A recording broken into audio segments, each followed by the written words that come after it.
Ito na yung video sa paggawa natin ng pandesal na 2 cups lang na harina.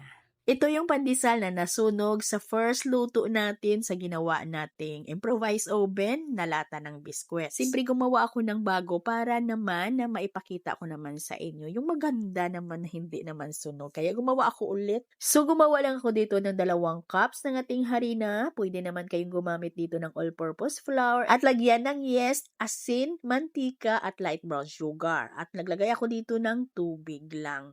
At hindi ako dito naglagay ng margarine ha. May margarine naman ako na dala galing sa syudad. Pero hindi ako dito naglagay ng margarine. Kasi meron kasing mga nagtatanong sa atin kung pwede ba yung pandesal na hindi lang maglagay ng margarine kasi ayaw nila ng margarine. Pwede lang ba daw ng mantika? Mga ga, pwede lang yung mantika. At kung lagyan mo ito ng margarine or di kaya shortening, maglagay ka lang ng 2 tablespoon lang. Ay lalong sumarap yung pandesal mo kasi may mantika na nilagay at may margarine pa. Lalo na pag lagyan mo pa ito ng powdered milk, lagyan mo pa ito ng evaporated milk imbes na tubig. Ito kasi ay akin ay pang-demo lang ito na ayaw po ng magastos. At dito pwede kayong maglagay ng powdered milk. Ako wala akong dalang powdered milk wala ditong powdered milk.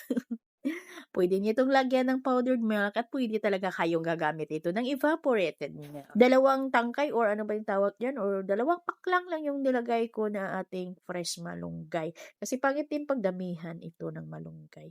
Mapait na din. At dahil 2 cups lang naman ito, kaya madali lang itong masahin ng mano-mano. Masahin lang natin ito ng mga 8 to 10 minutes lang ay okay na.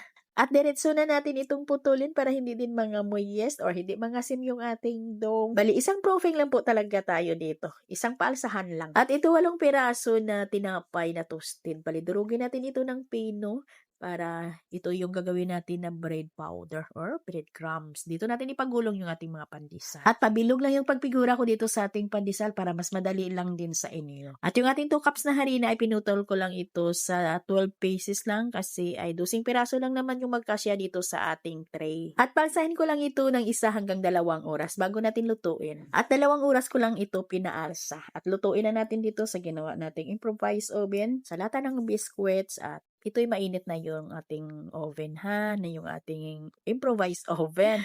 Bali, katamtaman lang yung apoy niyan kasi madali lang talaga niyang maluto.